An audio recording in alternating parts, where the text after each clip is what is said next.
Juno Reyes is here, and we got our introduction of gold special attacks in the show. I am Haru Ren. Welcome to my review of episode 4 of Bakugan Gen 3. So spoiler warning, if you haven't seen this episode yet, go back and watch it now. But if you have, sit back, relax, and enjoy my review of Bakugan Gen 3, episode 4.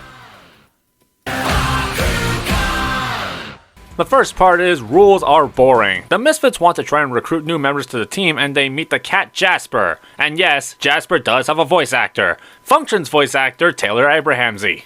Call sign, Lil Jasper. Because this cat reminds me of my old wingman, Jasper. He was also small and furry. What kind of dinosaur would be small and furry? So Jasper is made a member of the clan, and Griffin recommends recruiting the stunting YouTuber Juno Reyes, voiced by Julia Puto, and her beast Bakugan Bruiser, voiced by David J. Dixon. Julia Puto puts so much energy into Juno's voice, it's really hard not to pay attention whenever she speaks. Juno is not only a stunt woman, but she's also a hacker and fellow tech enthusiast like Griffin. How did you know all that stuff about us? Sent a signal to your phones. It let me access all your info. That sounds very alarming. The way they describe her hacking skills, I'm surprised she hasn't hacked the Pentagon yet. But the Misfits are not the only ones wanting to recruit Juno, as the Mammal Clan also wants to recruit Juno. The Mammal Clan is led by Ace, voiced by Jamie Jo Gonzaga. You may remember Jamie Jo Gonzaga as Shun Kazami from the Gen 2 show, who took over the voice since Armored Alliance. Jamie is seriously such a phenomenal voice actor, I never would have guessed this was him. But it's also revealed Jasper was once a member of the Mammal Clan, but they kicked him out because he wouldn't follow orders. I don't know what could sound even worse, the fact that they were dumb enough to think a cat would do military training with them, or the blatant admittance to animal abuse. So, what is it you want? This face though, it's just too funny. So, because the Mammal and the Misfit Clan both want Juno, they have a brawl for her, and Mia is the one that is going to be fighting. Oh hey, the Wolf Bakugan Fanger who looks like a core version of Lupithion from the previous gen. I gotta say right now, I am not really into this fight. Most of the action was focused on the humans running around, not enough of the Bakugan fighting, and when they do actually fight, they move like they're stiff as rocks.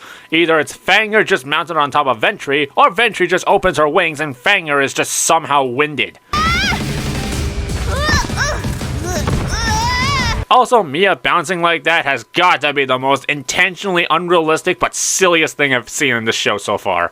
But Dan and Griffin have a great idea, playing annoying loud music to get Mia to focus. It made Juno laugh, but served no actual help to Mia other than to annoy her. How do you think this helps us? I noticed though that the reason why they seem to not focus too much on the brawl is because when they keep cutting back to Juno's reactions, this shows it was really about illustrating the contemplation of Juno's decision on which clan she wants to join. Now, because I have actual listening comprehension, I know the outcome of the brawl doesn't matter because she said at the beginning, Show us a Baku brawl, and then we'll think about what we want to do. But for the younger viewers who may not have caught up on it, it is a pretty decent fake out when Juno chooses the Misfits over the Mammals. No, Ventry! But Juno joins the Misfits instead of the Mammals because not only are the Mammal Clan not fun, but the diversity idea at the Misfits resonates with her. There's no order, no structure. A clan like that could never be strong. It's impossible. That just makes the challenge more fun! So we continue with a handful of gold. Nilius is not too happy with the Misfit Clan recruiting new members, so he plots to have the clan of Brawlers since he's a segregationalist and all that. Though I do like how compelling of a villain Nilius is. You see in the meeting we have the Insect Clan and the leader of the Mammal Clan plotting with Nilius, despite the fact that he is against other species joining forces. But when he wants to try and get rid of the Misfit Clan, he's just fine with joining forces. He's a pretty interesting villain. Backslash has a plan to take down the Misfits. Meanwhile, the Misfits are trying to use Juno's and Griffin's tech expertise to find new power for the Bakugan. In some really cool animation of Juno messing around with the HUD, she discovers Gold Evolution. In real life, these are called Gold Special Attacks, because yeah, that's how you use your anime to try and sell your toys, right? Call it completely something else? Though, to be fair, this is either an ethical issue or an advertisement regulation issue regarding television programming. Not being allowed to plug in real-life merchandise on the TV show or something like that, I'm pretty sure it's similar issues that Yu-Gi-Oh! Was facing with their show regarding the cards. Either way, Golden Evolution, in my opinion, sounds way cooler.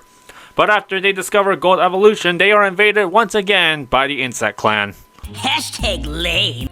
We've hashtag brawled those bugs before and hashtag kicked their hashtag bug butts. Hashtag stop the cringe. Character-wise, I honestly have no idea what they're doing with Backslash in the Insect Clan.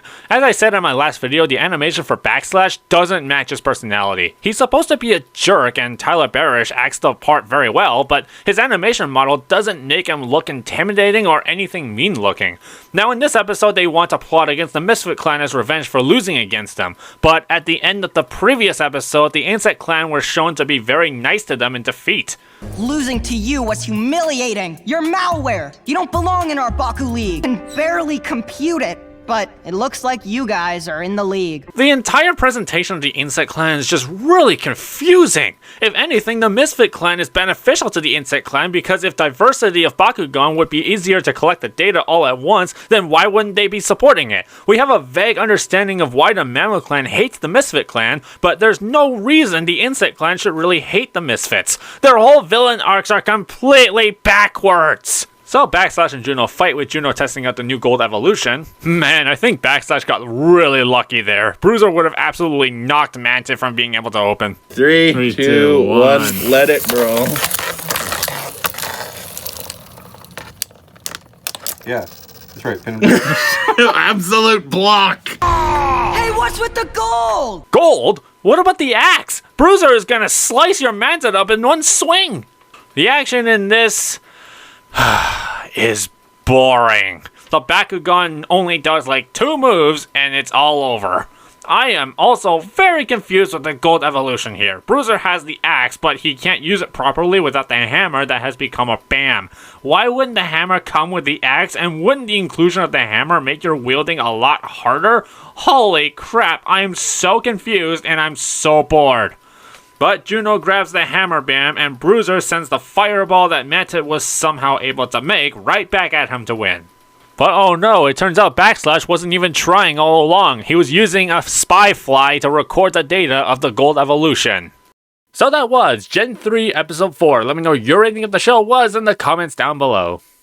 This was a boring episode. It's just really hard to talk about. You want to call this episode Rules Are Boring? Yeah, well, this episode was also boring. The positives we got the introduction of gold weapons and Juno, Reyes, and Bruiser. I think that Julia's performance as Juno was really great and kept me from falling asleep. But the bulk presentation of the episode was just really bad. The action was very lackluster, the Insect Clan are not great villains, and the gold BAM thing just opened up more questions. Nothing here in this episode was really quite memorable, and it just feels even more watered down with the fact that it was split into 2 11-minute parts when it would have benefited more if it was just a full 22 minutes. I didn't really feel this episode, and it was #not good. So I'm giving this a Baku downer. Thank you for watching this review of Gen 3. Be sure to press the like button and give us a subscribe for more awesome Bakugan content. I've been Haru Ren, thank God for Rapid Fire, and Ventry is based. Bye!